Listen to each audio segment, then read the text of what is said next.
Selamat pagi, Tujuh yang terkasih. Tak terasa kita telah melewati tahun 2020 dan menyambut tahun baru 2021. Baru 3 hari kita lewati.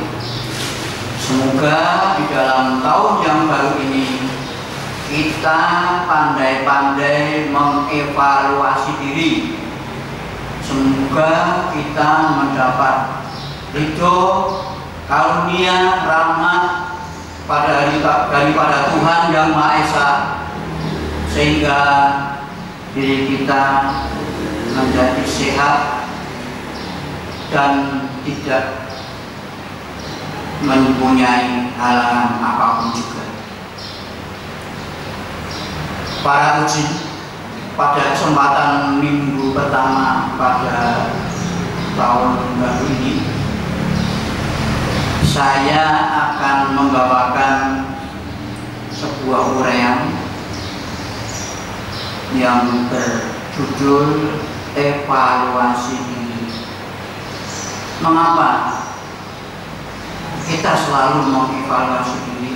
Karena seorang manusia tidak luput daripada kekilafan dan kesalahan. Itulah yang selalu didengungkan oleh Nabi, bahwa kita harus mau belajar mengevaluasi diri, belajar memeriksa diri kita sendiri, supaya kita menjadi seorang sinjau, seorang siswa kebajikan, dan tidak melanggar kebenaran. Ada suatu kata-kata bijak yang berbunyi demikian: perpecahan menimbulkan perpisahan. Perpecahan menimbulkan perpisahan. Dengan dasar ketamaan, atau dibalik, ketamaan menimbulkan perpisahan atau perpecahan. Jelas bahwa di dunia ini bukan tidak harus dilalui oleh setiap manusia, bahwa sifat-sifat ketamaan yang dalam bahasa Indonesianya itu apa namanya, lazimnya itu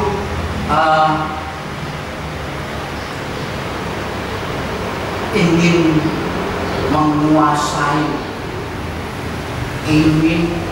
menguasai siapapun dan apapun. Jelas ya? Ingin menguasai. Jadi ketamaan itu adalah sifat suatu yang tidak baik, karena akan menimbulkan perpecahan maupun perpisahan.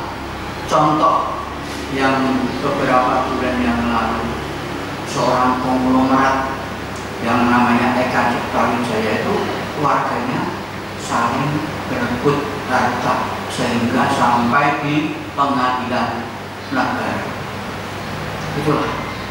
Jadi mereka saling ingin menguasai hartanya yang triliunan itu, ya.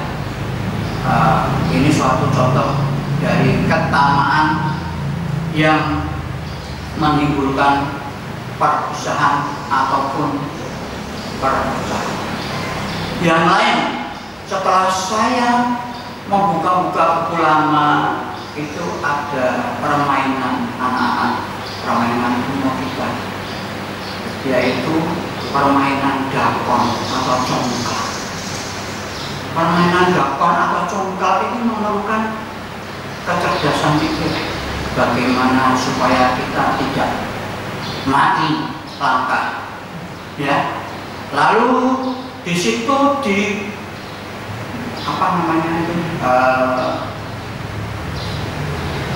barangnya, apa namanya, alatnya itu juga mempunyai apa, cekungan-cekungan 7 dengan 2 cekungan besar. Mengapa kok 7? Mengapa kok 2 cekungan besar yang harus dituju supaya kita mendapatkan suatu kemenangan dalam permainan congklak? Dan ternyata di dalam huruf congklak atau dakot ini itu membawakan suatu kata-kata yang benar-benar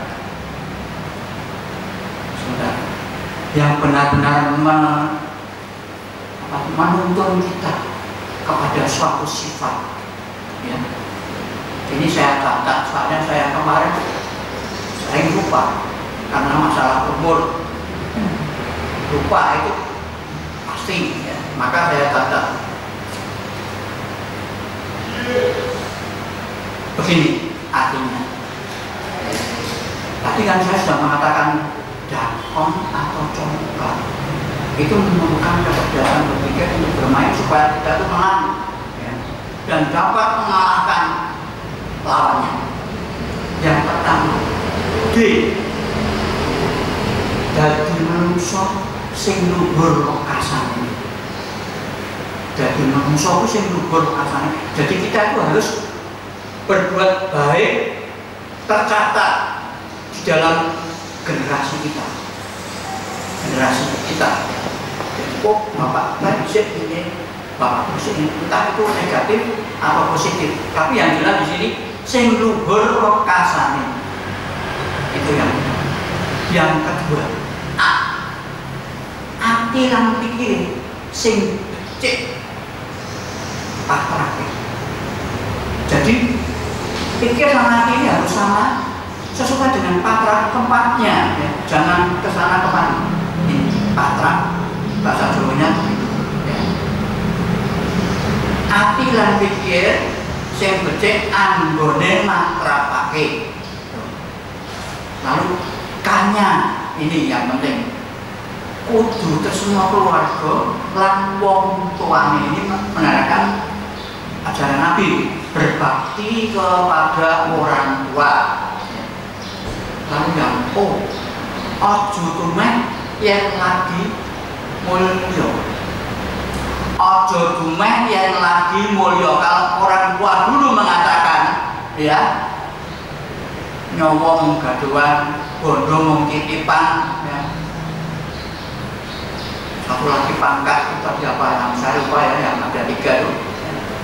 Nyawa gaduhan, bondo titipan, pangkat sampiran, ya. Terima kasih Bu. Lalu yang terakhir huruf N, nrimo ing pandum mesti tentrem uripe. Nrimo ing pandum mesti tentrem uripe. Ini saya yang menyadari sendiri, ya, tentang kehidupan saya. Walaupun saya itu ujang palangi botani, ya, kalau saya ini tidak nrimo ing pandum, itu tidak akan tentrem. Anehnya mengurko, ya, kayak aku, kayak tak cukup, aku kudu bisa, boleh. Tapi Tuhan memberikan jatah, memberikan istilahnya kredit sendiri-sendiri. Ya, kamu sekian, itu rahasia Tuhan. Maka jelas bahwa ada suatu cerita yang dulunya kaya raya. Ini saya mengutip dari ceritanya Pak Mulyadi, benar Pak Mulyadi. Katanya waktu masih kecil digoncengin papanya di dekat toko sini, itu ada tukang tambal ban. Lalu papanya Pak Mulyadi, kowe ojo melarat koyo kuwi, delok wong-wong isih nambal ban. Ya, itu. Jadi saya kan Pak Mulyadi. Jadi saya ini jangan sampai marah seperti itu. Walaupun dia cari uang juga, tapi kan menanti banbejos, ya. Siapa yang banbejos sehingga mereka itu ditambah ya mendapat uang. Waktu itu tahun berapa waktu dia masih kecil. Lalu pada suatu saat dia mendapat lotre. Zaman waktu itu pokoknya lotre ya. Wah, mereka mendapatkan hadiah yang besar. Dapat beli sepeda sendiri, dapat beli ya pokoknya macam-macam untuk kebutuhan hidup. Tapi ternyata lama-lama dia juga jadi tukang tambal ban lagi. Ya, ini kan ya bukan suatu keanehan. Memang Tuhan itu menciptakan orang itu dengan segala bentuk profesinya, ya, dengan macam-macam mereka itu berusaha, entah itu besar atau kecil, ya, pendapatannya, tapi yang jelas Tuhan telah memberikan jatah kepada kita.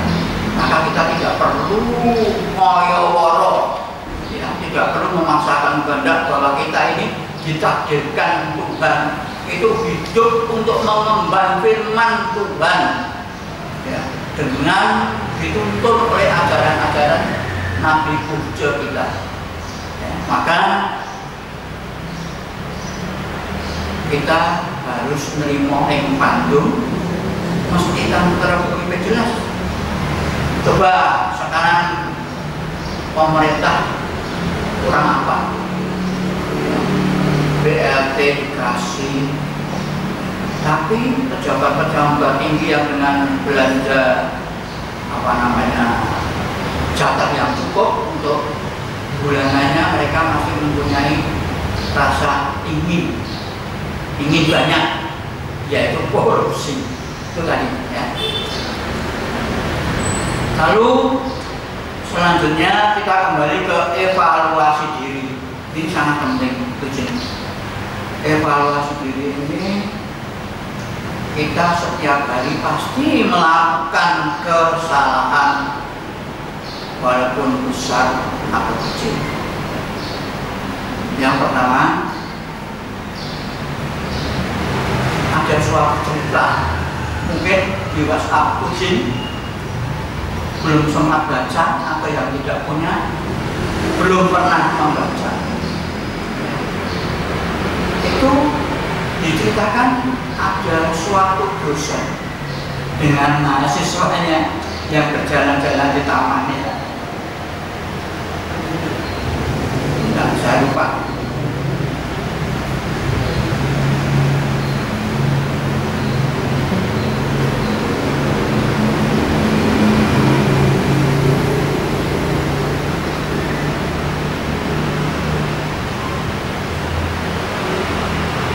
Sedang asik-asiknya berjalan sambil bercerita, mereka melihat sepasang sepatu yang sudah lusuh.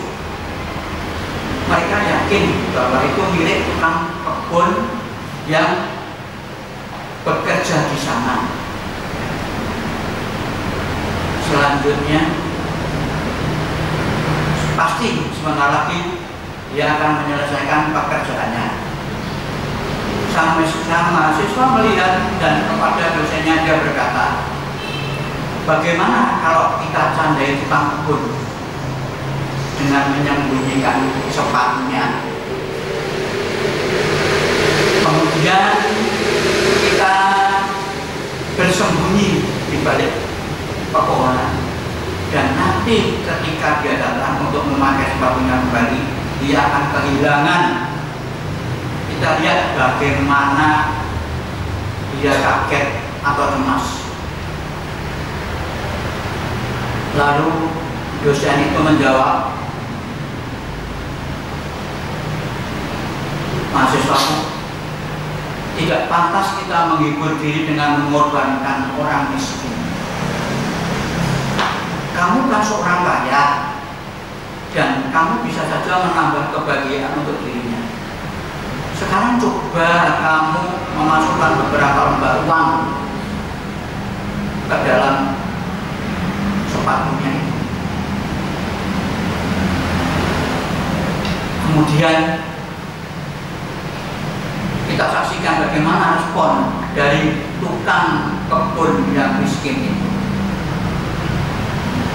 Sang mahasiswa sangat takjub dengan usulan dosennya. Dia langsung berjalan dan memasukkan beberapa lembar uang ke dalam sepatu tukang kebun itu. Setelah ia bersembunyi di balik semak-semak bersama dosennya, sambil mengintip apa yang akan terjadi dengan tukang kebun. Tak berapa lama, datanglah pekerja miskin itu sambil mengibas-ibaskan kotoran dan pakaiannya. Dia menuju ke tempat sepatunya yang ia tinggalkan sebelum bekerja. Ketika ia memasukkan kakinya ke dalam sepatu, ia menjadi terperanjat karena ada sesuatu yang mengganjal di dalamnya. Saat ia keluarkan, ternyata uang. Dia memeriksa sepatu yang satunya lagi, ternyata juga berisi uang. Dia memandangi uang itu berulang-ulang seolah ia tidak percaya dengan penglihatannya. Setelah ia membuka pandangannya ke sana kemari, tidak melihat seseorang, selanjutnya ia memasukkan uang itu ke dalam sakunya. Lalu ia berlutut sambil menengadah ke langit dan menangis. Dia berbicara dengan suara tinggi. Dia bicara kepada Allah. Aku bersyukur kepadamu, ya Tuhan, yang Maha Pengasih dan Penyayang, bahwa istriku lagi sakit dan anak-anakku lagi kelaparan. Mereka belum mendapatkan makanan hari ini. Engkau telah menyelamatkanku, anak-anakku dan istriku dari penderitaan. Dia terus menangis dalam waktu yang lama sambil memandangi langit, mengungkapkan rasa syukur dan karunia Tuhan yang Maha Murah. Sang mahasiswa sangat terharu dengan pemandangan yang ia lihat di balik persembunyiannya. Air matanya meleleh tanpa dapat ia bentuk ketika dosen yang bijak tersebut menasihati mahasiswanya. Bukankah sekarang kamu merasakan kebahagiaan yang lebih daripada kamu melakukan usulan yang pertama tadi dengan menyembunyikan sepatu tukang kebun yang miskin itu? Dan mahasiswa menjawab, aku telah mendapatkan pelajaran yang tidak akan mungkin aku lupakan seumur hidup. Sekarang aku baru paham makna kalimat yang dulu baru aku paham dalam hidupku, bahwa lebih berbahagia kita memberi daripada menerima. Satu, saya melanjutkan nasihatnya, dan ketahuilah bahwa pemberian itu macam-macam. Satu, memaafkan kesalahan orang di saat kamu mampu melakukan balas dendam adalah suatu pemberian. Mendoakan teman tanpa sepengetahuannya itu adalah suatu pemberian. Ya, penting. Berusaha berbaik sangka dan menghilangkan prasangka buruk itu juga suatu pemberian. Jadi kita jangan benci. Walaupun kita dibenci, walaupun kita dihujat, tapi kita tidak perlu membalas. Ya. Menahan diri, membicarakan aib sesama kita juga ada pemberian. Karena sesuatu yang kamu kehendaki supaya orang lain berbuat kepadamu, berbuatlah demikian juga kepada mereka, supaya kamu berbahagia. Demikianlah evaluasi diri antara dosen dan mahasiswa yang telah menasihati bahwa lebih baik kita memberi daripada menerima. Ya. Lalu kita kembali ke evaluasi diri. Kita tidak bisa melupakan perjalanan hidup. Kita pasti mempunyai memori-memori yang baik itu menyusahkan, baik itu menyenangkan, menggembirakan ya. Dari keterangan kitab suci kita bahwa sifat inu ailu kita boleh menyenangkan, membahagiakan, menyejukkan sifatnya ya. Tapi kalau di dalam kitab suci kan dikatakan sebatas kita tidak melanggar dari kesusilaan boleh.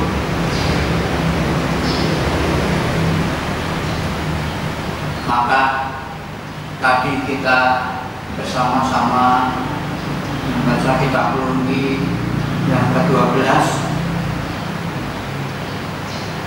ayat yang ke-15. Luaskan pengetahuanmu dengan membaca kitab-kitab. Dulu saya waktu masih muda, mata saya masih jelas, saya sering membaca buku-buku. Saya senang sekali, apalagi itu buku-buku sejarah, filosofi, terutama kitab suci. Ini sangat menuntun kita semua dalam belajar dan belajar bagaimana kita hidup benar. Ya. Lalu dan batasi dirimu dengan kesusilaan. Ini penting sekali. Dengan demikian kamu tidak akan melanggar kebenaran. Yang selanjutnya Wahyu 18 pada halaman 250.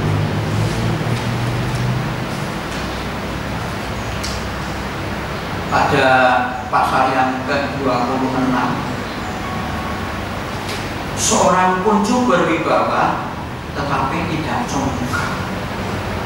Biasanya orang-orang itu di dalam penilaian orang-orang umum, dan orang-orang lihatlah orang-orang yang tidak berpendirian, tidak berpendidikan itu selalu sombong. Karena apa? Menutupi kekurangannya sendiri. Saya ingat dari orang tua, lihat saja, baik itu di dalam materi IPA ya, atau yang ya pokoknya arogan. Karena apa? Untuk menutupi kekurangan dirinya sendiri. Ini yang kedua, seorang rendah budi, congkak, tetapi tidak pribadi. Dia selalu bicaranya itu sombong, tidak sesuai dengan apa namanya itu perkataannya atau kehidupannya. Ya. Katanya, tapi ternyata mereka itu tidak sesuai dengan apa yang mereka punya, istilahnya begitu. Boleh. Maka banyak sekali saya mendapat masukan teman-teman saya yang begitu, yang curhat pada saya. Maka ini sebagai pencerahan bagi kita untuk bersama-sama menguraikan bagaimana kita bisa hidup benar sesuai dengan ajaran Nabi. Selanjutnya berhubung saya ada keperluan nanti, saya akan bercerita sedikit tentang ketamaan menimbulkan perpecahan dan perpisahan ini. Sedikit saja. Ini terjadi pada suatu materi. Kedua, asmara. Ini yang paling mungkin ya. Tapi Anda mungkin sudah tahu lah kalau asmara.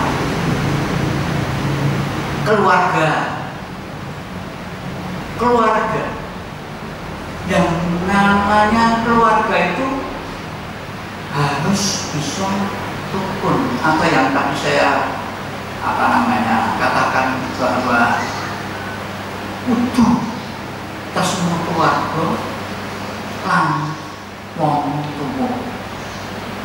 Iya, P-nya di situ. Kedua, kebahagiaan seseorang itu pasti melewati pasang surut, ya, pasang surut, istilahnya apa ya, jatuh bangun, ya. Karena apa? Karena mereka itu ingin meraih, belum ketemu. Iya, supaya saya bahagia, iya. Maka saya kemarin kan ngomong, orang punya uang banyak belum tentu bahagia, tapi memang waktu saya di sini mulai. Lalu yang kedua, masalah sukses itu juga demikian. Saya kalau tidak belajar tentang sesuatu, ya, waktu kecil saya kan di sini, saya tidak akan menjadi seorang yang sukses. Sukses itu bukan masalah harta. Sukses itu diambil dari huruf N dakon tadi. Nrimo ing pandung mesti tentrem. Yang saya cari tentrem. Saya tidak meri orang mempunyai rumah besar, mempunyai mobil banyak, mempunyai uang banyak besar. Saya tidak meri. Karena saya menyadari bahwa tadi dalam huruf N tadi, nrimo ing pandung, Tuhan sudah memberikan jatah saya semua, ya, semua. Tapi kalau dengan cara lain atau jalan lain yang tidak normal itu ada. Kemarin kan saya sudah terurai, ya, ingin mendapatkan kekayaan dengan titik-titik, ingin mendapatkan usahanya laris dengan titik-titik, itu yang tidak normal. Mari masuk sudah cerita masalah itu. Lalu apa yang menjadi sanksinya kepada kita? Saya kan kemarin sudah bercerita tentang itu, ya. Jatah keturunan kita, anak-anak kita itu kita miliki semua. Jadi anak-anak kita ini tidak mempunyai harapan untuk maju atau mempunyai harta yang cukup, yang layak. Karena apa? Karena harta yang layak ini sudah saya ambil semua dengan konsekuensi kita berjanji kepada yang lain, yang bersifat mistik, yang bersifat apa namanya itu, istilahnya klenik dalam bahasa Jawa. Kesekian. Ya, kita tidak mau itu. Jadi saya cukup dengan jatah saya terima dengan sukacita bahwa Tuhan telah memberikan saya harta yang cukup untuk kehidupan saya, dan anak-anak saya sekarang juga tidak akan kekurangan. Doanya orang tua, doanya orang tua semoga saya walaupun tidak punya, ya, jangan sampai anak saya seperti saya, ya, yang maksud walaupun orang tua miskin, tapi anak-anak cucu saya harus sukses sesuai dengan bandulnya masing-masing. Olah tingkah dia, tapi yang dengan aturan yang tidak melanggar kesusilaan. Bisa bercerita sedikit, ya, bahwa perpecahan atau ketamaan itu bisa menimbulkan perpisahan dan perpecahan dalam keluarga maupun di dalam muda-mudi dalam asmara. Jadi mereka harus mau mengerti tentang kekurangan dan kelebihan masing-masing. Jelas bahwa saya tahun 80 sampai sekarang 80 tahun saya tidak pernah cocok dengan istri saya karena saya tahu bahwa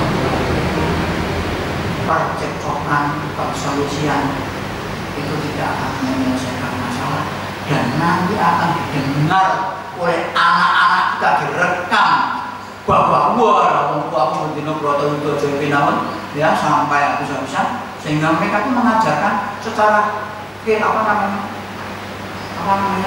nyata ya, bukan itu nyata di hadapannya ya, bahwa orang tuanya tidak rukun begini. Nah, lalu solusinya apa? Jadi kita harus mengalah tidak berarti kamu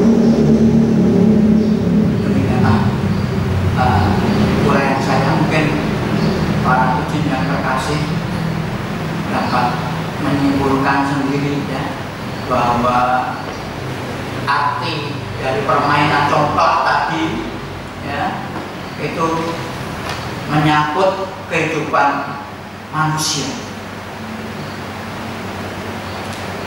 Dan yang terakhir untuk bahan renungan di rumah, mudah-mudahan juga ada hubungannya dengan